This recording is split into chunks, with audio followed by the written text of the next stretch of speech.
Alrighty, good morning, good afternoon, and good evening, everyone. My name is Nate, and welcome back to another weather forecast discussion, this time for February 23rd, 2023. Now, we've got a severe weather event. If you watched my video yesterday, it is going to occur more than likely on Sunday, where we have the potential of all hazards, including the threat for tornadoes. We'll get into what has changed with the models from yesterday into today, as well as a brief recap as to what is going on. But for right now, here's the day 4 categorical outlook. We're 4 days away from the event, and so this is the day 4, the 4 days away from today outlook. We still got that 30% chance for severe weather over portions of extreme northern Texas, central Oklahoma, now over a lot of populace in Oklahoma, as well as southern portions of Kansas, including areas near Wichita. So for people who don't know, the areas in the yellow is a 15% chance of seeing severe weather within a 25-mile radius, and the orange is a 30% chance of seeing severe weather within a 25-mile radius. So the fact that the Storm Prediction Center has such a high confidence, we talked about that yesterday, but it is still something to note that we still have that high confidence going into Sunday, which means that not too much has changed. As a matter of fact, we're starting to get a little bit more into the specifics. Now, talking about the specifics here, we actually are just going to go over a brief little overview as to what's going on. We're going to go over the jet stream here. First off, the 500 millibar wind shear, which is about 6 kilometers above ground level. We can see that as this translates from today into Friday, and then further off into Saturday, we got two things that we're going to want to look out for. First off is this thing over here across the Gulf of Mexico. This is our high pressure system that is kind of setting in with our clockwise flow, just like this. I'll tell you guys why this high pressure system could be both a good thing and a bad thing, depending upon its placement. But just take a note of the high pressure system right there. And then we also have our low pressure system off the coast of California here that is actually just, continuing to intensify over time. We also have our lingering trough, or our lingering jet stream that was super intense earlier, created a big blizzard and an ice storm over into portions of the Midwest and the Great Lakes. Hopefully everyone's recovering from that over there, as I am seeing a lot of pictures of extreme ice down into portions of the southern Ontario and southern Michigan area. So hopefully you guys are okay over there. But as this continues to move on through, you see our low pressure system continue to cross into southwestern United States, and it is starting to fully transition into portions of the Central Plains. And notice how we have our low pressure system. According to the Euro, this kind of dips kind of like this. And if you were to kind of do me a favor and kind of envision how we have lines that move up and down just like this on a vertical axis, and then we have lines that are a bit more diagonal, kind of like that on the both sides, and taking shape with these diagonal lines. If the trough is kind of tilted in one axis or another, or if it's standing straight up, that can actually determine as to what type of severe mode you're going to get. So in this instance, if you were to draw a line from the bottom of the trough right here all the way over to kind of angle it out to the top part of the trough, kind of like this, it's a little bit more of a negatively tilted trough here, which means that according to the Euro, this would be a little bit more of a tornadic producing event. We'll get into that more as to why that is super important later on, but some of the other models have been kind of disagreeing with that and have been thinking that it is a little bit more of a neutral tilted trough.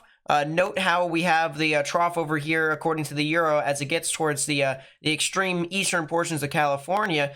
Note that the bowl of the trough is a little bit more north-south oriented, kind of like that. Or as it even gets over into the off-the-coast areas of California, note how the trough kind of even tilts a little bit more sideways as a positively tilted trough. So depending upon the tilt of the trough can actually tell you as to what type of severe weather mode you're going to get. And the big question here from a wind shear perspective, at least from the actual low pressure, is what type of tilted trough are we actually going to get due Sunday? Unless if something else plays out, the Euro model realistically would be the worst case scenario with this, which is the reason why I'm using it here today, to kind of give you guys what the worst case scenario is. Now, this isn't to scare anybody, all right? This isn't to say, hey, there's going to be so many tornadoes ongoing at this time, there's going to be so many tornadoes that are going to do damage. This is to say what the worst can happen and expect less than this but also still be prepared. So if you guys can kind of get my drift with that,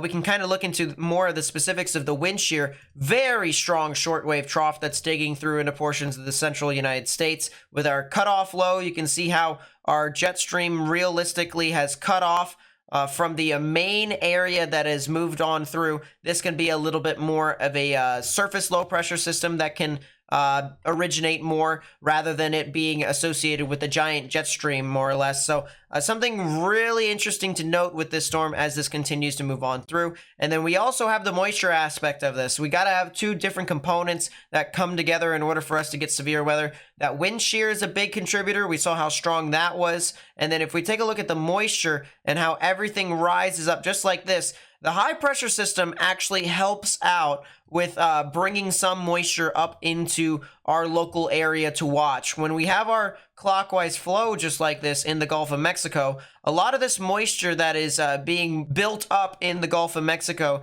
and into the Caribbean is actually being pulled up into the general area of Texas and Oklahoma and into southern Kansas. So this is going to be something to kind of watch out for, how much moisture can actually return into this area for some severe weather.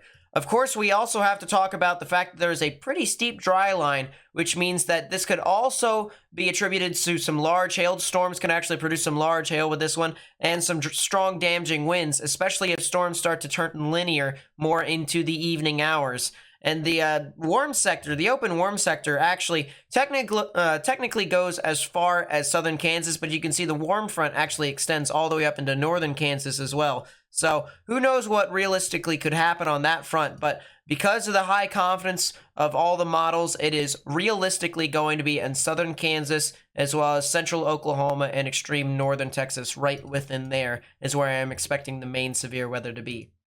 So what do we say here? What do we mean by where the main activity is going to be? Well, we take a look at something called vorticity, the 850 millibar level, which is about 1 kilometer above ground level. It's actually a little bit more towards the surface, and it's actually attributed by our low-level jet. But vorticity can also tell us as to where our activity could actually be associated with. And so as we get here towards the afternoon hours, we have this bit of a band that starts to form out here. We'll look at a couple hours prior, and you see there's not really too much there.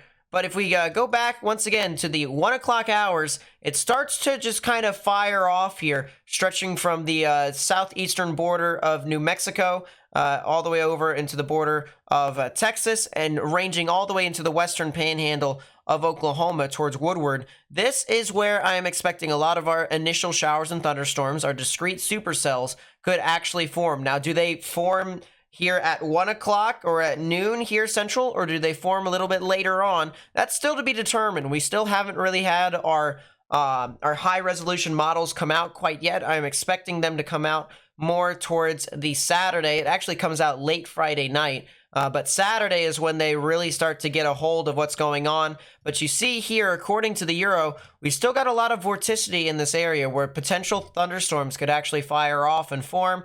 That is where our main tornado risk lies. If there was a significant tornado to form, it would be with those initial thunderstorms that do form off of those initial vorticity spikes. But you can see once we get in towards the 7 o'clock hours, 8 o'clock hours, big band of vorticity that starts to form here. This is when things start to transition into more of a linear mode. Strong damaging winds with local bits of hail associated with it. Maybe even embedded supercells with QLCS tornadoes and stuff like that. Just essentially tornadoes along the line. They won't be your big, strong tornadoes that can cause significant damage, but they do damage. Tornadoes do damage in general, and I would not be surprised if we saw a couple tornadoes off of that. So just something to note, we do have a big band of vorticity that is starting to kind of show itself up on models, and we have to take that into consideration.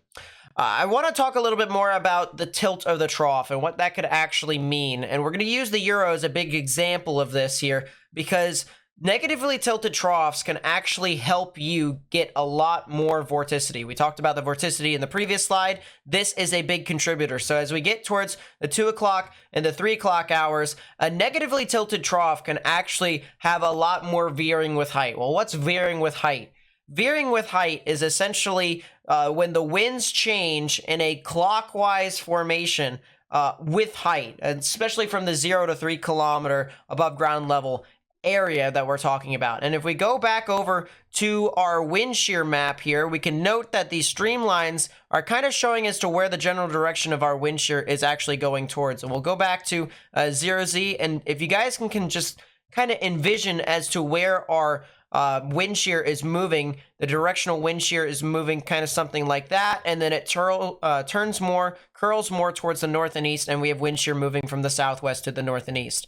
So we'll transition back over here to our wind shear, or at least our wind speeds at the surface, 10 meters above the surface, which is essentially 30 feet above ground level. And you notice here, as we get towards the 3 o'clock, 4 o'clock, 5 o'clock, we have a lot of winds that are coming from the south. But one thing that can actually help if this becomes a little bit more negatively tilted is you see some of these wind shear values, or these streamlines, that are starting to kind of hook towards the left a little bit, just like that, before it comes a little north. And that right there, that wind shear that comes from the south and east to the north and west, can actually help increase surface vorticity, which can in turn create tornadoes. So if we get more of those southeasterly winds moving off towards the north and west, I can put a safe bet that there could be a thunderstorm that could produce a tornado, given that you have those winds coming from the south and east. So, granted, we have a lot of winds coming in behind the dry line, a lot of winds that are going to surge and help associate with that strong damaging wind risk that's going to continue to move through overnight.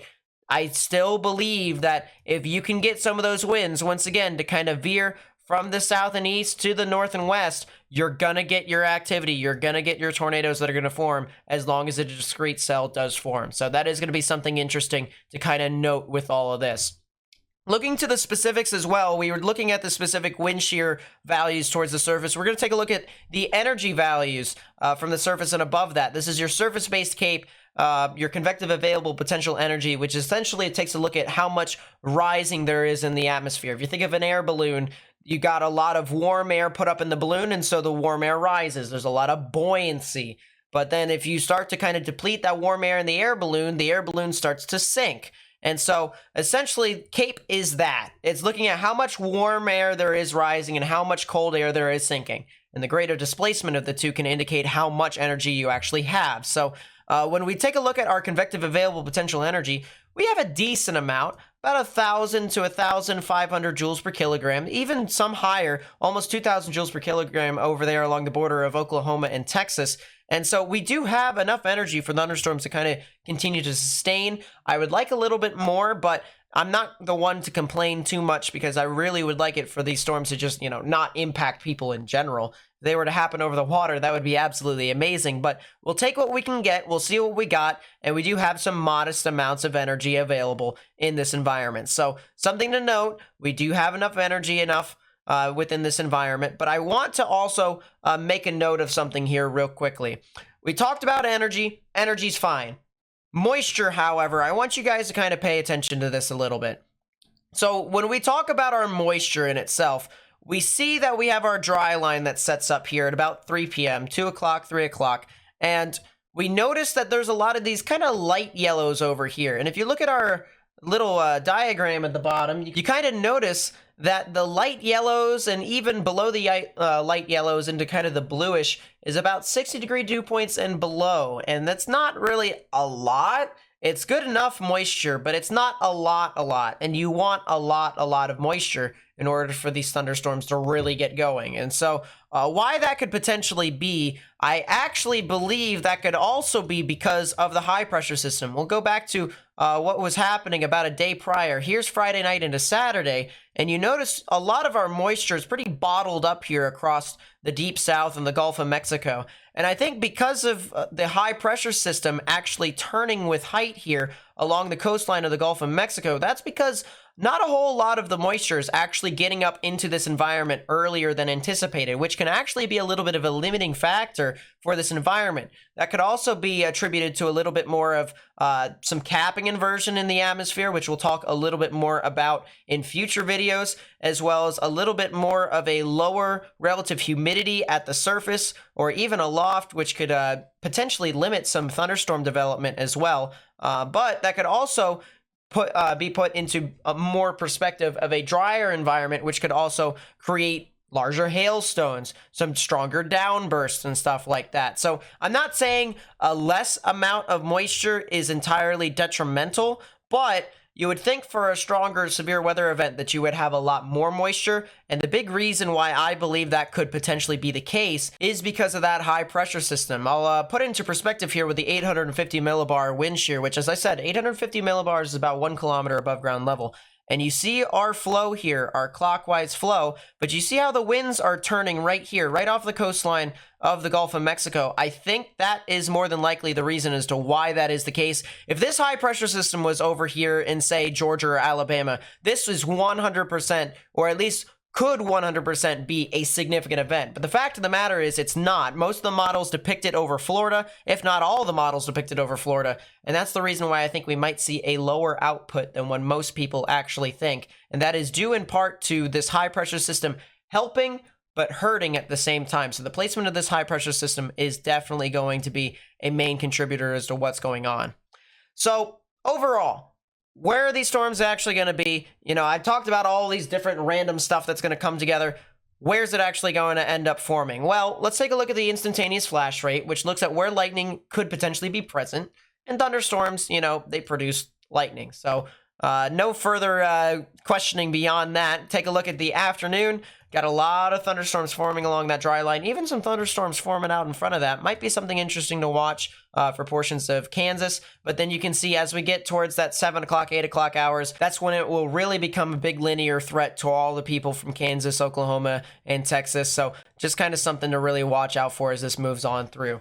So thank you guys so much for watching. If you did enjoy the video, please be sure to leave a like, subscribe if you're new, turn on notifications, share this with friends and family, and on social media. That's a lot of stuff that you just heard, so you don't really have to do a whole lot of that. It just helps out my channel. Also, I want to shout out the people who have watched my video the last time. If you looked at my community post, I said that if you guys commented on there, that you guys will be shown on the video, and it will be appearing on the screen right now. All the people that are on your screen that commented on that community post, you guys are shouted out on there. So thank you guys so much for watching. Watch out for a community post later on, and hopefully you guys might be on tomorrow's video. So peace out, everyone. Hopefully everyone stays safe, and I will catch you guys tomorrow.